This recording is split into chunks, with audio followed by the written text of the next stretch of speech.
My parents booted me out at 18 and left me homeless. 10 years later, and they lost everything to 2020 bankruptcy. So they broke into my home to squat while I was away. I'm a 30-something male, and my parents didn't really want kids. I was an only child and pretty much an accidental pregnancy from what my relatives had told me, as my parents claimed that they were going to be child-free when they married. My childhood was initially good, but I think after I started growing out of the cute and adorable phase, my parents were less inclined to spend time with me. They both worked and had their own businesses that they started together. That business was their life, and I was always second fiddle to it. Any other close members of family, like my grandparents, lived states away, and I barely knew anything about them until I was an adult. So I had no other family around my entire childhood. I was practically raised by TV and my school teachers. My own birthdays, by the time I became a teenager, were often spent without my parents, as they just give me some money and tell me to go out and buy whatever I wanted. It was more or less the same with Christmas, and sometimes even back to school shopping. We wouldn't have even had a Christmas tree after I turned 10 if it weren't for the fact that I convinced my parents to buy a fake one that I could build up and then take apart later every year. If I was to describe my parents, think of them as those people who always wear black, drink lots of wine, and look down their noses at people. And the last I saw of my parents, they still looked and acted the same way, although my father was always wearing a toupee now. When I turned 16, I asked my parents if I could work part-time for them at their business, and they just told me they had no open positions or anything like that. They may as well have just come right out and said they didn't want me there. After I turned 18, my parents told me that since I was an adult, they expected me to move out as soon as I was able. I was working part-time because I was still in high school, and I didn't have anywhere near enough saved for college. And not long after high school ended, my parents told me to pack up and move out. They got an official eviction notice that gave me 30 days and everything. They didn't even help me move. I had to get help from a friend's dad who owns a truck. I ended up renting a trashy apartment and working retail. I had no real life experience and no time for college. Then, after just a few months, I got fired because my manager legitimately had it out for me and wrote me up for the stupidest things. I don't even remember what they were anymore. But I wasn't the only one the manager treated that way. I called corporate about it, and so did a few other people. Corporate looked into the manager, and they were soon fired for various reasons, not many of which I actually know since it was mostly kept quiet. But someone told me theft of cigarettes was a part of it, and the manager was a chain smoker. However, corporate refused to rehire me and only said that they'd changed the record to say I was laid off instead of terminated, so my resume would still be clean.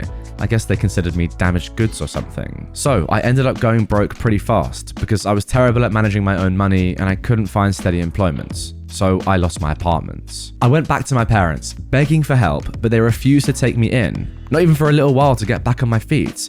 I ended up homeless and living out of a tent in someone's backyard in winter. My friends had all moved to college, some in other states, and I was a broke kid taking whatever work I could to stay alive.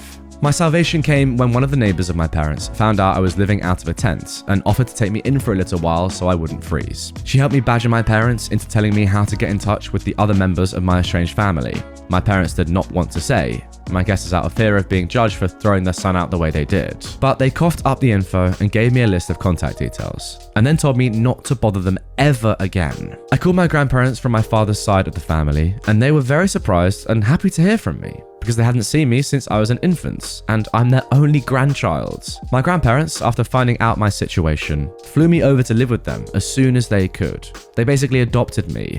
My parents didn't even see me off at the airport despite being invited to. I've had zero contact with them for pretty much a decade. My grandparents said they despised my parents for treating me so poorly and legally disowned them by striking them from their wills.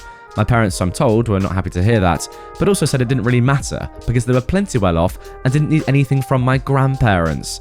Wow, how wrong that statement turned out to be. After about a year of living with my grandparents, I was able to afford to start going to community college. I got an associate's degree, got a decent job thanks to a recommendation from my grandpa, and eventually my grandparents offered to sell me their house so they could retire to Arizona. My grandma wanted to live in a warmer climate as the cold winter was getting harder and harder on her health every year. I was sad to see them go, but I happily bought the house. They sold it to me for 1/3 of its value, and I'll have it paid off in a few more years. My job has me going away on the road periodically, so I can end up away from home for weeks at a time. Not that I mind the travel, I've got no pets or a girlfriend or anything like that. I wouldn't have time for them right now. But in a few years, when I have some things in order, I'll make time.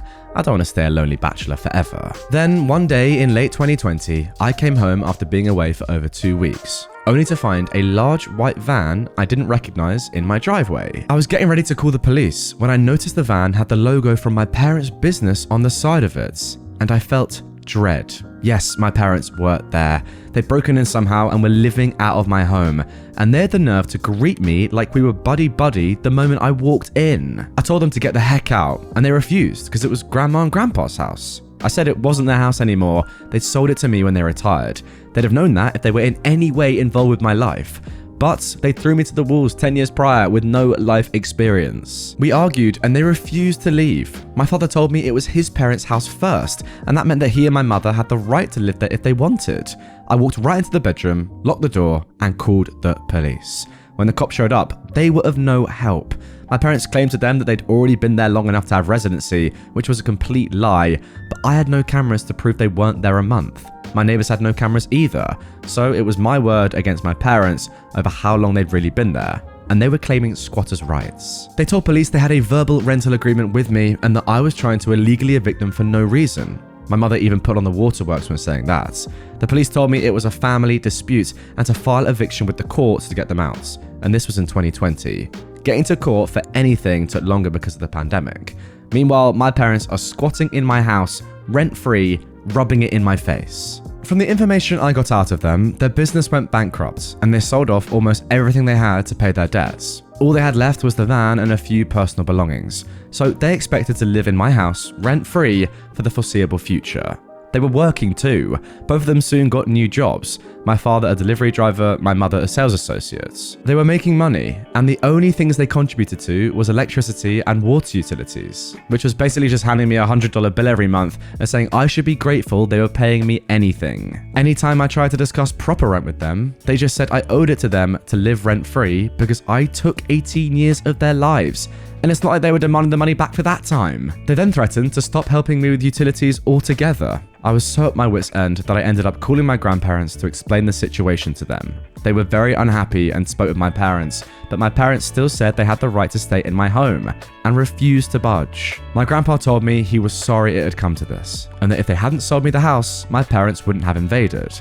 I told him not to worry. I'd already filed for a legal eviction and I'd get it soon enough. And my parents already knew that they were on borrowed time. I made sure to say that in earshot of them too. They responded with the silent treatment. My father was away most of the time, driving a delivery vehicle 6 days a week, which was a job really not to his liking. And my mother basically tried to take over my house in her spare time. She demanded I let her rearrange my living room and even tried to force me to give her and my father the master bedroom because they were my parents. And they deserve better, as she put it. I vetoed both of those things and said they don't deserve better, and to stop trying to act like I owe them anything.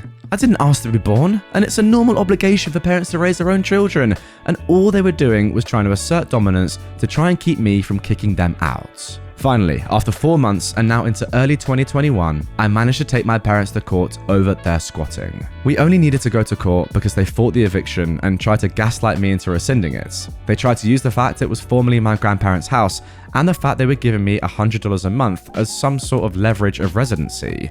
But there was no real rental agreement, and they were smart enough not to try and forge one, as that would have been fraud. So the judge ordered that they needed to be out in a maximum of 30 days because they had zero claim to my house. After court, they confronted me and said they were disappointed in me for kicking out my own flesh and blood.